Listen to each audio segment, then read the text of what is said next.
Su Kenway, banduan yang dihukum gantung sampai mati, bernombor 30-69 ya.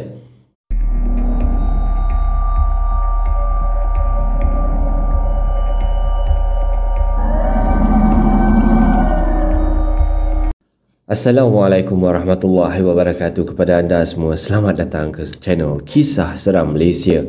Dan semua kisah-kisah yang saya akan ceritakan dekat sini, anggaplah sebagai satu hiburan saja ya. Tak ada kena-mengena dengan yang hidup ataupun yang dah pun meninggal dunia. Jadi, sebelum kita mulakan, marilah kita sama-sama berdoa kepada Allah Subhanahu Wa Taala. Semoga Allah panjangkan umur, murahkan rezeki, berikan kesihatan yang baik untuk kita semua dan memberikan mudahkan segala urusan kita di dunia dan akhirat. Dan semoga Allah memberikan syurga buat emak dan ayah kita. Amin amin ya rabbal alamin. Jadi, tanpa membuang masa lagi, marilah kita terus ke video yang pertama untuk kali ini. Kita masih lagi berada di penjara Pudu ya. Jadi, dengan lafaz Bismillahirrahmanirrahim, mari kita mulakan.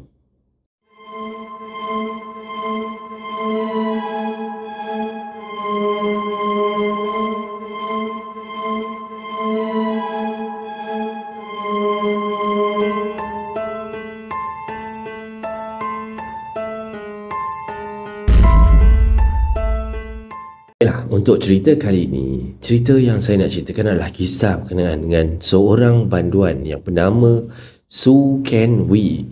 Now, Su Kenway ataupun lebih dikenali dengan kita panggil nama pendek dia Kenway lah. Biasa orang panggil dia Kenway. Dia ni berusia 52 tahun macam tu. Dia dikenakan hukuman gantung sampai mati. Kenapa? Kerana dia ni ada kes membunuh dan merompak. Dan bila keputusan mahkamah berkata kamu didapati bersalah, dan dengan itu kamu dikenakan hukuman gantung sampai mati. Yalah, tak dia tak kita, kalau siapa-siapa pun kena macam tu, of course confirm lutut memang goyang lah kan. Orang kata hati ni terus macam astagfirullahalazim, terus memang cair, badan dah automatik menggigil-gigil dah, terduduk dah kat dalam kandang pesalah tu.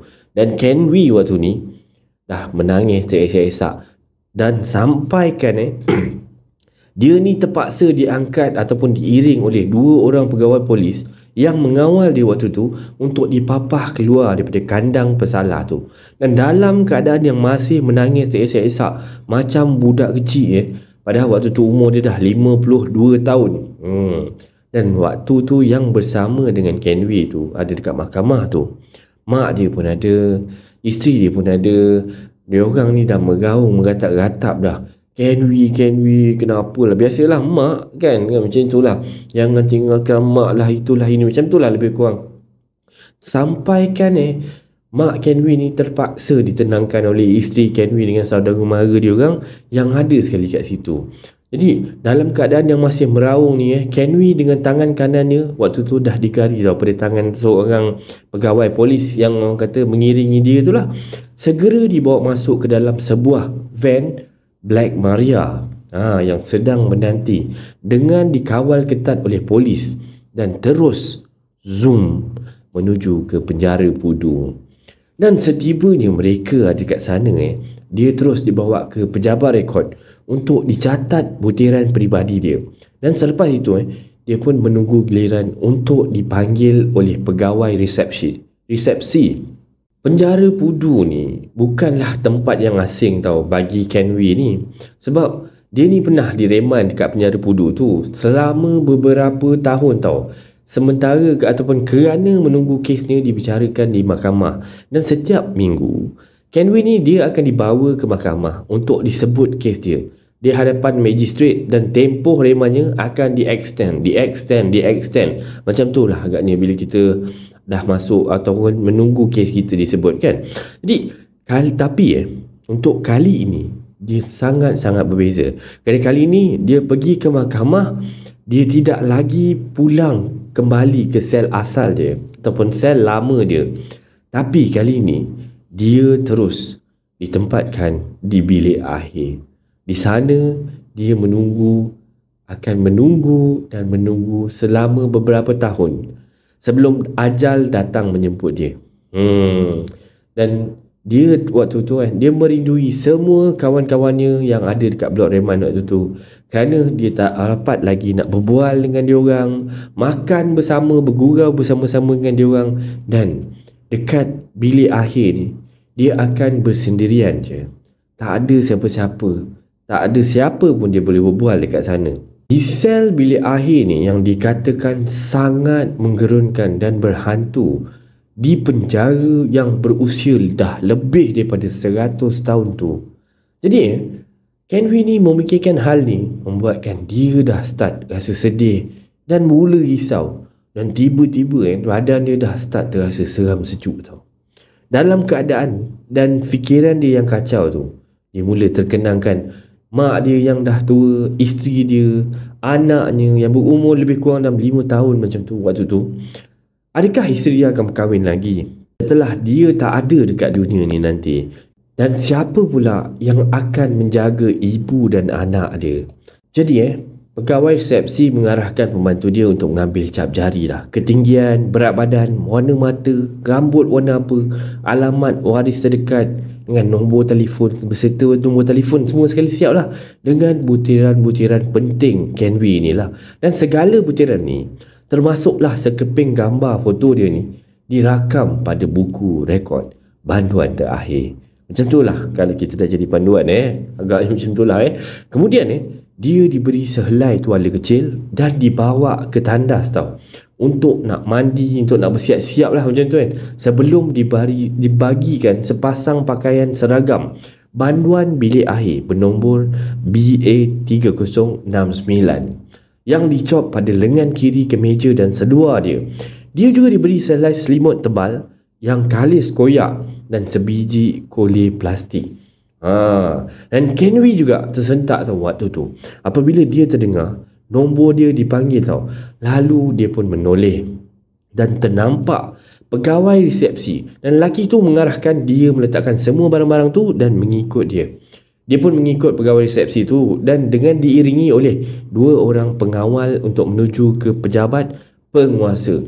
Pengawal resepsi yang memegang buku rekod banduan tu dengan daftar warren dekat tangan kiri dia tu mengetuk pintu pejabat penguasa dan terus membukanya. Dia pun memberikan tabik hormat dan menyuruh banduan tu berdiri kat sana di hadapan meja penguasa. Kemudian dia pun meletakkan rekod banduan dengan buku daftar di hadapan ketua dia. Dan penguasa meneliti rekod banduan tu dan tengok dengan warren kematian dengan cermat waktu tu. Kemudian dia pun mendongak dan memandang banduan yang dihukum gantung sampai mati itu. Dan melalui seorang jurubahasa Cina dia pun berkata lah, Su Ken Hui, banduan yang dihukum gantung sampai mati bernombor 30-69 Dan Ken Hui pun jawab, saya tuan. Banduan tu lah, jawab Ken Hui tu lah. Penguasa pun membaca waran komitmen dan waran hukuman mati kepada banduan tersebut secara terperinci tau. Dia tengok, baca betul-betul teliti benda tu. Dan selepas tu dia membaca butiran yang tercatat pada rekod banduan dan bertanya, adakah kamu faham apa yang dibaca? Dan banduan tersebut, ya, faham tuan. Dan mulai sekarang kamu akan dikenali dengan panggilan BA3069 kerana semua banduan dipanggil mengikut nombor dan bukan lagi nama yang telah diberikan. Kamu dibenarkan membuat rayuan terhadap hukuman yang dikenakan ke atas kamu, dan oleh sebab proses ini agak memakan masa, kamu dinasihati supaya berkelakuan baik semasa berada di bilik akhir nanti. Keluarga terdekat dibenarkan melawat kamu sekali dalam sebulan. Faham? Faham tuan? Kata si Ken Hui lah macam tu lebih kurang. Dan Ken Hui pun dibawa ke pejabat resepsi dan diarahkan untuk memasuk ke dalam sebuah sel yang terbuka, sementara untuk menunggu dihantar ke sel bilik akhir. Dan makan tengah hari pun diberikan. Namun waktu tu ialah Ken Hui ni dah rasa tak ada selera tau, dan berasa sangat-sangat letih selepas perbicaraan yang panjang di mahkamah.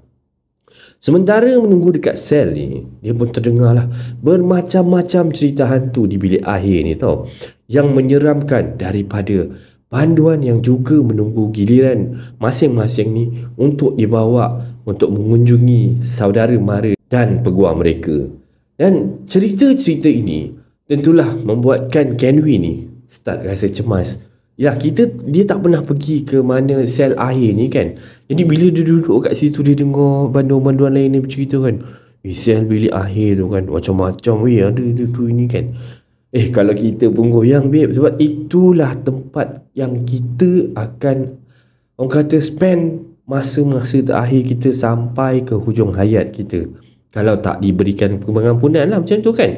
So jadi pada jam 2:30 petang macam tu, 2 orang warden yang berbadan agak tough, sasa macam tu, datang dan bersama dengan pegawai resepsi lah dia dibawa ke sel di bilik akhir. Dia ni disambut oleh sarjan bilik akhir yang tengah pun bertugas waktu tu lah, yang mencatat semua butiran banduan dekat buku pendaftaran blok. Dan Kenwi dihantar ke sel nombor 1 yang dikatakan paling berhantu dekat bilik akhir tu. Jadi ini adalah introduction untuk kisah seram Malaysia pada kali ini. Dan siapakah Su Kenwi ni? Kenapa dia, orang kata, diberikan hukuman gantung sampai mati? Jadi cerita dia agak menarik juga ya. Jadi saya akan teruskan dengan kisah seterusnya, di mana pengalaman Su Kenwi ni berada dekat dalam sel bilik akhir ni.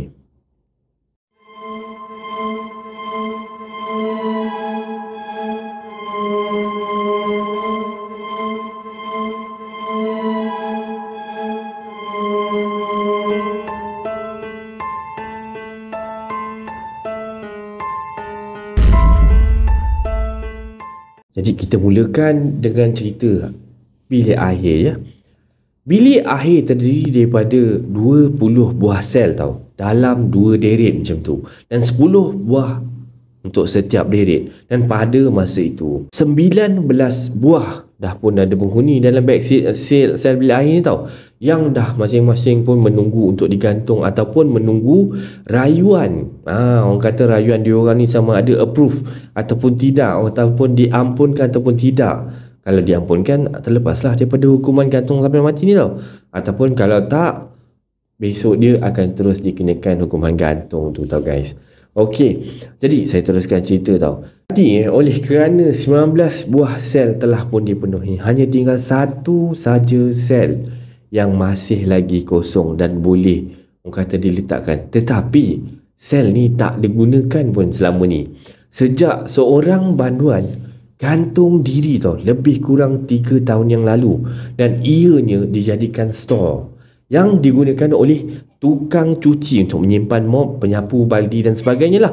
Orang kata perkakas-perkakas dia lah. Dan beberapa orang warden yang bertugas pada sebelah malam dan banduan-banduan daripada sel lain mengadu mereka terdengar orang batuk-batuk dan lemas seolah-olah dicekik daripada bunyi ni datang daripada sel nombor 1 tadi. Dan terutamanya pada sebelah malam ketika hujan sedang turun. Menurut cerita, seorang penjual daging berbangsa Cina yang gemuk dihukum gantung sampai mati kerana membunuh rakan niaganya akibat perselisihan faham macam tu. Dan akibat tertekan kerana terpaksa menunggu lama untuk mendapatkan keputusan rayuan dia pun telah menggantungkan diri dia dekat sel tu. Dan sejak daripada itu, rohnya pun mengganggu banduan-banduan dekat bilik akhir ni. Dan Kenwi merupakan banduan akhir yang ke-20 tau waktu tu dekat bilik akhir tu. Oleh kerana semua sel waktu tu dah pun dipenuhi, kecuali sel yang digunakan oleh tukang cuci tu, yang kini sedang dikosongkan untuknya.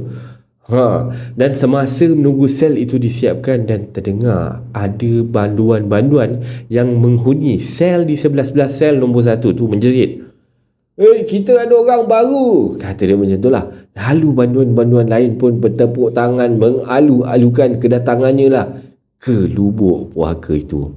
Dan seorang lagi banduan daripada sel kat hadapan pula berkata tau, kamu dulu yang akan pergi ke neraka, penunggu sel tu akan bunuh kamu, kata dia. Dan banduan lain ni semua ketawa berdekat-dekat lah dan bertepuk tangan tau.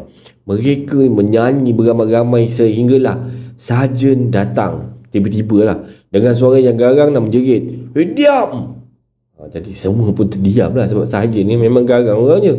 So sarjan tu pun membuka pintu sel tu dan menyuruh Ken Wee pun masuk ke dalam lah. Jadi pintu besi tu ditutup semula. Kan? Ken Wee memandang sekeliling dan tempat itu tak ada pun bezanya dengan sel dekat blok reman yang sebelum ni dia pernah huni di situlah, yang pernah dikongsikan bersama dengan 4 orang banduan lain. Tapi bezanya dekat sini, dia seorang diri dalam sel bilik akhir nombor 1, di mana sel yang dikatakan sangat-sangat angker ataupun seram dekat situ. Jadi dekat dalam tu terdapat sebidang tilam span setebal 2 inci, tilam span lah 2 inci, dan sebiji bantal span yang kecil je. Dan di satu sudut terdapat sebuah baldi najis dan sebuah baldi kecil yang penuh berisi air tau dalam tu. Dan dia pun meletakkan tuala kecil, selimut dan kolej yang diberikan kepadanya di atas katil dan mula duduk. Dia terpandang ada satu tulisan Cina yang pada dinding bersebelahan dengan pintu yang membawa maksud, keluar daripada sel aku. Kalau tidak, aku akan bunuh kau, macam tu. Dan dia pun fikir-fikir, siapa yang tulis? Jadi dia pun tahulah yang tulis ni of course lah banduan yang telah pun menggantungkan diri dia dekat dalam sel tu 3 tahun yang lepas. Dan bila dia baca tu, badan dia dah start mula rasa goyang ni, dah menggeletar, dan dia dah start rasa cemas dan takut lah. Dia dapat rasakan macam ada kehadiran sesuatu yang sedang merenung dia waktu tu dengan marah tau. Dan dia ni berlagak seolah-olah tidak ada apa-apa pun berlaku. Walaupun waktu tu bulu roma dia dah memang meremang-remang sangat-sangat. Dan badan dia pun waktu tu dah start berpeluh-peluh dingin. Orang kata peluh jantan gitu kan. Dan dia waktu tu pun dia menyahkan fikiran karut tu. Lantaklah aku tak nak fikir. Oleh sebab dah terlalu letih. Dan dia baring kat katil tu dan terlelap. Dia kurang pasti waktu tu sama ada dia ni bermimpi ataupun dia tidur waktu tu. Waktu tu dia rasa dadanya ditindih oleh sesuatu yang berat sangat. Dan dia terhidu bau babi tau. Dan mendengus. Macam tu lah agaknya. Waktu tu dia rasa macam susah sangat nak bernafas. Namun dia terus berusaha melawan tau benda tu. Dia tolak sekuat hati. Tapi masih macam sia-sia sebab benda tu terlalu berat kat atas dia. Dan akhir dia berjaya bingkas bangun dan menjerit sekuat-kuat hati. Dan dia tolak lembaga tu. Tapi dia macam tolak tapi tak rasa apa-apa tau. Macam dia tolak angin dia macam tu. Apa yang dia tolak tu dia tak rasa langsung. Tapi lembaga yang menghempit dia ataupun menghempap dia tu tiba-tiba terus hilang macam tu. Apabila ada orang mengetuk pintu dan menjerit, "Makan, makan!" Dan lalu pintu pun dibuka. Dan dia diulus bekas makanan daripada plastik ataupun polistiren macam tu lah yang berisi dengan makan malamnya. Oleh sebab terlalu sangat lapar, dia segera buka plastik tu, tengok.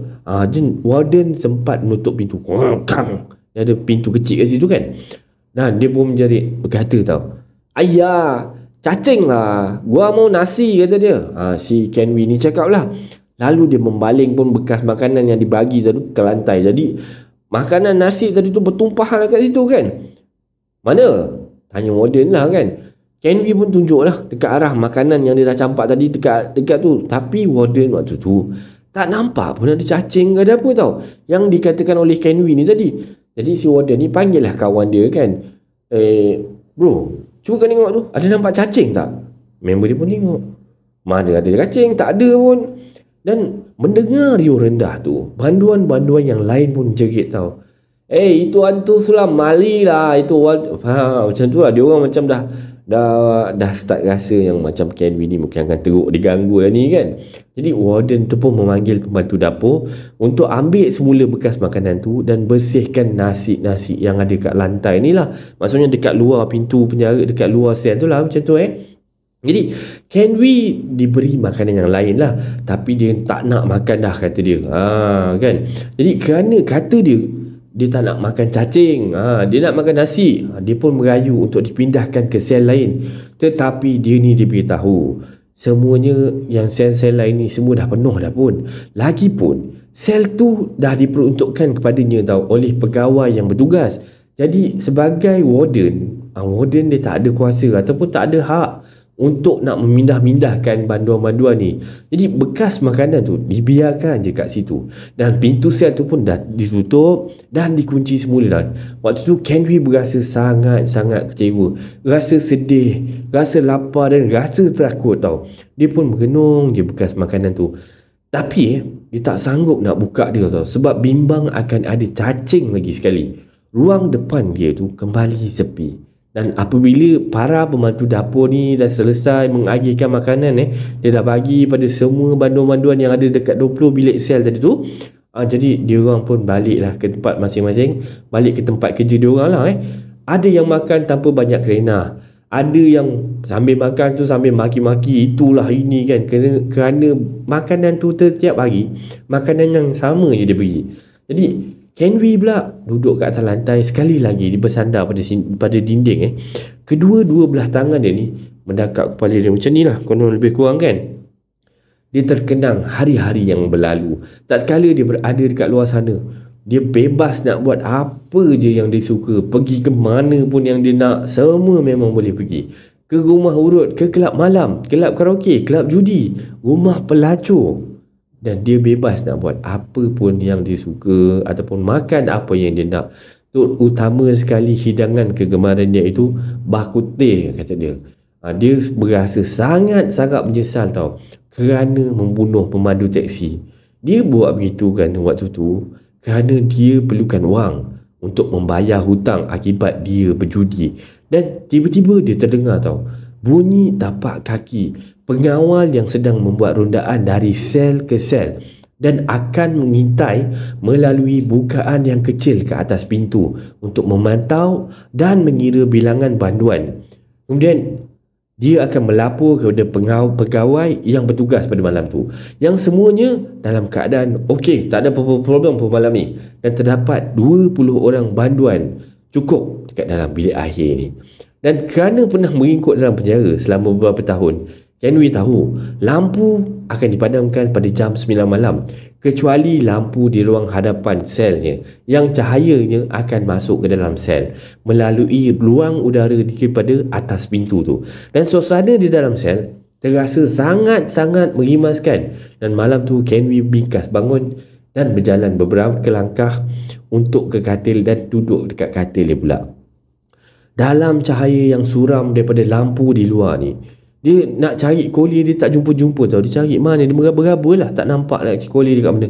Sebab dia dah terasa amat letih sebenarnya, dengan lapar lagi, dengan takut lagi, kerana berasa dia kat dalam sel tu dia bukan seorang diri. Tetapi dia ni ditemani oleh suatu makhluk gaib, yang dia rasa benda tu tinggal bersama-sama dia. Tapi waktu tu dia tak berdaya nak buat apa-apa pun. Dia pun mula merebahkan kepala kat bantal, tapi dia tak dapat tidur tau malam tu. Dia terhidu bau kuih tiaw goreng yang dibawa daripada angin. Sebab sebelah penjara Pudu ni dia macam ada stok dekat luar lah. Maksudnya angin daripada luar tu ada stall-stall orang berniaga kat tengah bandar kan. Jadi memang ada bau macam tu lah, dari restoran yang tak jauh daripada penjara ni. Dan perut dia dah start balik rasa berkeroncong, dan air liur dah mula memenuhi kat dalam mulut lah. Orang kata macam tu, dah rasa macam sedapnya kau dapat makan kuih tiaw goreng, macam tu lah kata dia kan. Dia pun bangun dan raba-raba lah carikan Coley air daripada tadi dia cari ni, kerana dah start rasa dahaga tau. Apabila dia jumpa Coley tu, dia pun ambil lah, konon-konon dia nak minum. Apabila dia start dia minum, rasa dia tu dia ludah terbatuk-batuk dia, kerana apa yang dia minum tu berbau dan terasa seperti air kencing tau. Dia menyumpah waktu tu tau. Dia baling Coley tu ke lantai, dan pengawal yang bertugas di bilik air pun dah lali dah dengan bunyi-bunyi macam tu tau. Bunyi maki hamon, bunyi banduan tertekan, dan bosan dekat sana kan, sebab terpaksa tunggu terlalu lama tau untuk mendengar keputusan rayuan mereka tau. Ada yang ketawa, ada yang terjerit-jerit, ada yang menangis, ada yang mengintih, macam-macam perangai, macam-macam PL banduan ni. Jadi diorang ni semua dah lali dah, malas nak melayan dah, diorang kata macam tu lah lebih kurang kan. Jadi diorang ni sebenarnya buat macam ni sebab dah berputus asa tau. Jadi para warden dan pengawai tak mampu pun nak buat apa-apa. Macam mana nak bertolak ansur dengan orang yang dah hilang harapan untuk hidup kan. Banduan kat situ sering kali mengigau dan diganggu oleh hantu dan makhluk halus ataupun dirasuk pontianak dan hantu raya. Oleh itu, para pengawal memekakkan telinga selagi mereka tak nampak hantu ataupun makhluk halus itu sendiri dengan mata kepala diorang sendiri. Kalau mereka tidak buat macam tu, sudah tentu mereka juga akan jadi sewel. Dan Kenwi yang murung tu terbaring ke atas katil. Dia pun merenung siling. Dia pandang siling kan. Yalah, orang kata baru first time dijatuhkan hukuman gantung sampai mati. Jadi macam-macam berserabut kepala otak kan. Waktu tu dia ternampak ada bayang-bayang yang menyeramkan tau, bergerak di bilik yang kelam tu tau. Tapi dia kurang pasti waktu tu apa benda tu kan. Apa benda. Dan orang kata macam mikir-mikir apa benda tu. Jadi dia terus meredung tau. Dia terdengar bunyi kuruh dan ternampak kilat yang menyambar melalui tingkap macam tu lah. Waktu tu dia terhidu seakan-akan macam bau babi macam tu kata dia. Dan ternampak dan terhidu bau asap colok yang digunakan oleh orang Cina untuk semayang. Waktu tu dia rasa hairan tau. Kerana waktu tu dia pasti tak ada pun kandang babi yang berdekatan ataupun berada dekat sekitar penjara Pudu ni. Dan bau colok tu bolehlah dikatakan logik juga sebab mungkin dia datang daripada rumah orang Cina yang ada berhampiran tau. Tetapi bagaimana pula asap ni boleh masuk ke dalam sel dia? Oleh sebab dia ni terlalu letih dan mengantuk waktu tu, dia pun tak endahkan dan itu semua dan dia pun terlena. Kalau anda nak dengar cerita macam mana si Kenwi ni boleh kena gangguan, jadi stay tune guys. Saya teruskan dengan cerita yang seterusnya.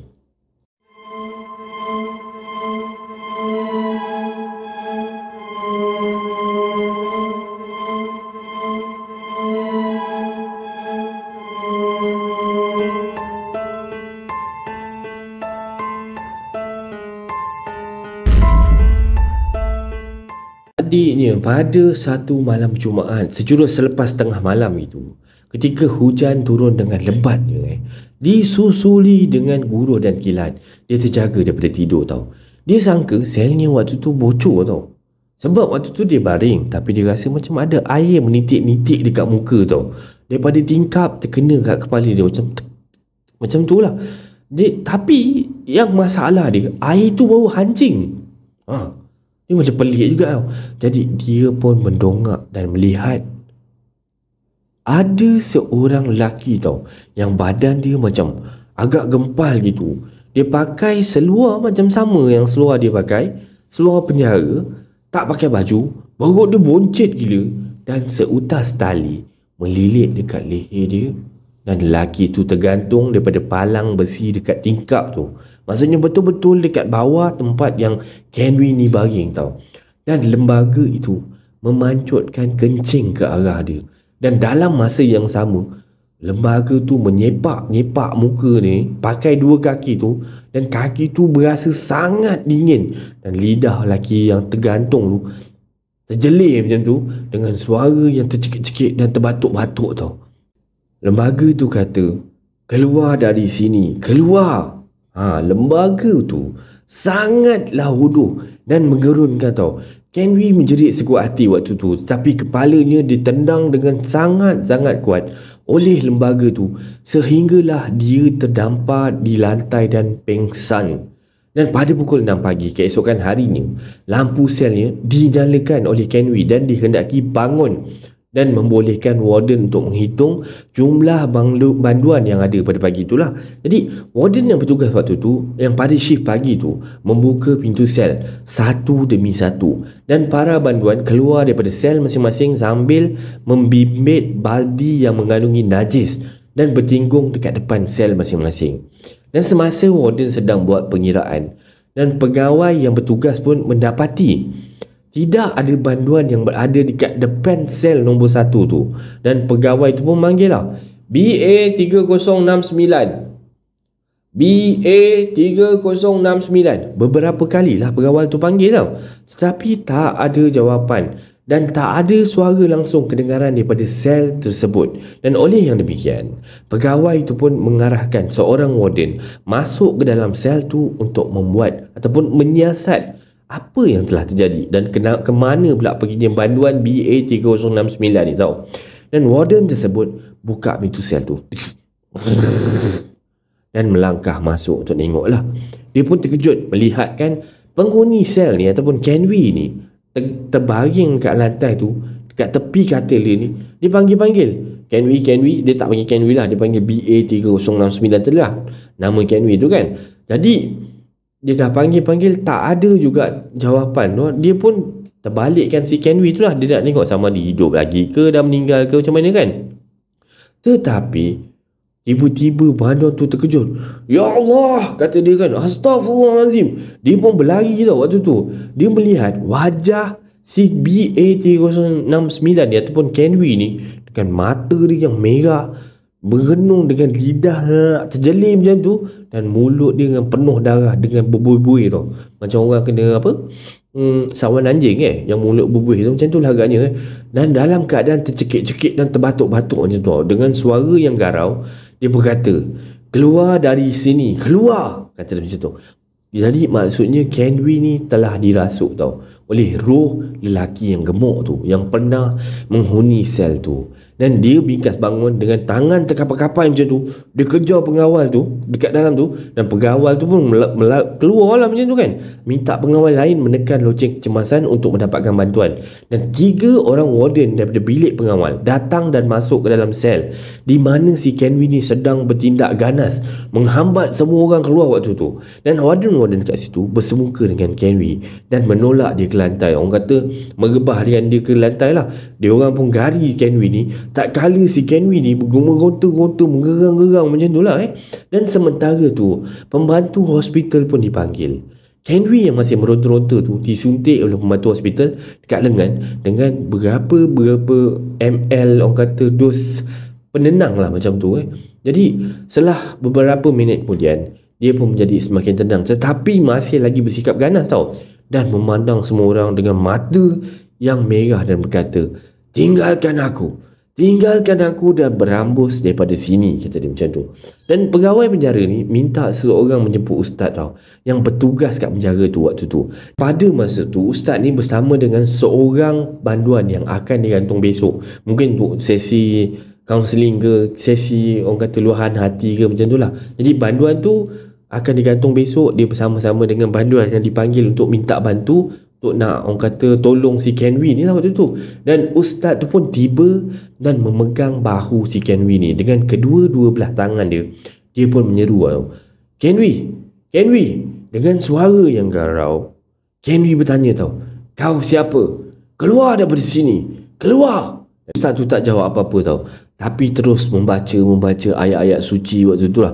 Dan roh yang berada dalam diri Kenwi waktu tu meraung tau, berkata-kata, panas, jangan bakar aku, kata dia macam tu lah. Jadi Kenwi waktu tu meronta-ronta dengan menjadi lebih ganas. 3 orang warden diperlukan untuk memegang Kenwi ni, sementara ustaz pula memegang kepala Kenwi ni dan menolaknya ke lantai lah macam tu. Dan dia membaca ayat-ayat suci tu berulang-ulang kali dan menyeru roh tu keluar. Dan sekiranya dia tak nak keluar juga, dia akan dibakar. Dan akhirnya roh tu pun keluar daripada badan Kenwi ni lah. Dan Kenwi ni jadi seperti biasa, tetapi lebih lemah dan dahaga waktu tu. Jadi pegawai penjara pun mengarahkan banduan itu dibawa ke hospital untuk dirawat lah. Luka pada bibir dan pada muka dia ni, 2 batang gigi dia patah dan terpaksa dicabut. Hidung Kenwi ni patah, berdarah dengan teruk tau waktu tu. Jadi Kenwi terlantar dekat hospital selama 3 hari macam tu. Dan selepas dia keluar daripada hospital, kali ini dia ditempatkan di sel yang lain yang dihuni oleh banduan yang digantung pada pagi Jumaat tu. Kenwi ni meringkuk dalam sel ni hampir 2 tahun tau, tanpa menghadapi sebarang masalah ataupun diganggu oleh hantu gantung ni lagi. Dan dia tidak lagi nampak cacing pada makanannya dan tidak lagi terhidur air kencing apabila minum air teh dia. Namun keadaan ini tidak berpanjangan kerana akhirnya rayuan Kenwi ni ditolak oleh lembaga pengampunan.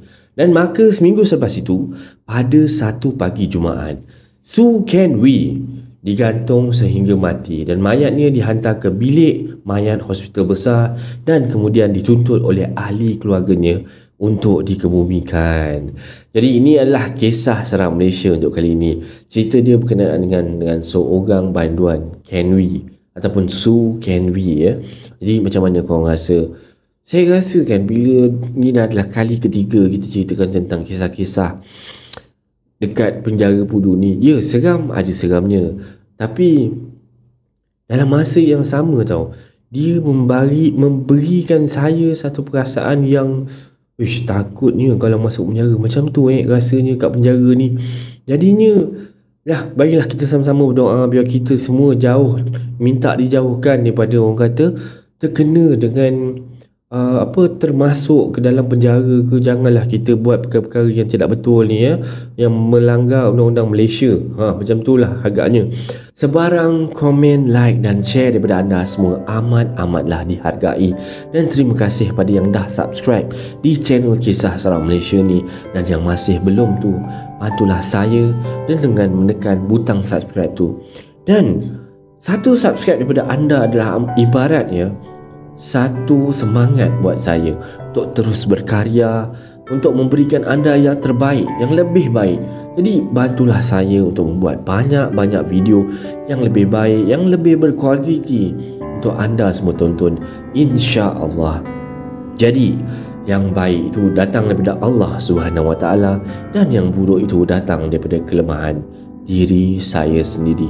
Saya akhiri kisah seram Malaysia pada kali ini dengan lafaz Assalamualaikum warahmatullahi wabarakatuh.